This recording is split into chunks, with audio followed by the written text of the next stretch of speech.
How to solve Lonsdor K518 Pro failed to copy file problem. Hey everyone, welcome back to my channel, your go-to spot for everything on automobile diagnostics. Before we dive in, I have a quick favor to ask. If you haven't yet, please hit that subscribe button, ring the bell for updates, and stick around till the end so you don't miss a thing. And if you enjoy the content, a super thanks would mean the world to us. Let's get started. It seems like the issue you're encountering with the Lonsdor K518 Pro upgrade is due to a kernel upgrade failure, which typically happens when the system tries to update files that aren't necessary for your device at the moment.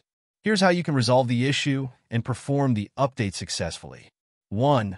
Avoid kernel upgrade. As per the technician's advice, you do not need to upgrade the kernel at this stage. This can often be the cause of the error message, failed to copy file. 2. Perform a one-click update. Step 1.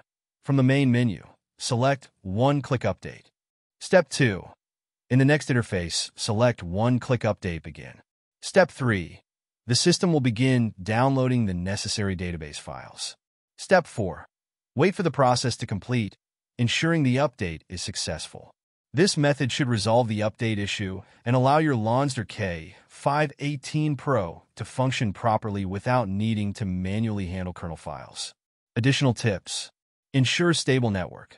Although you mentioned the network was fine, make sure there is no disruption during the download and update process.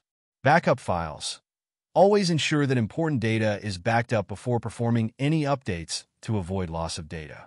If the issue persists, consider contacting Lonsdor Tech for further assistance or requesting the kernel upgrade file manually if it's necessary. Thanks so much for watching till the end. If this video helped you out, give it a thumbs up and leave a comment. I'd love to hear from you. And before you go, make sure you're subscribed so you don't miss future videos. If you'd like to show extra support, go ahead and tap that super thanks button.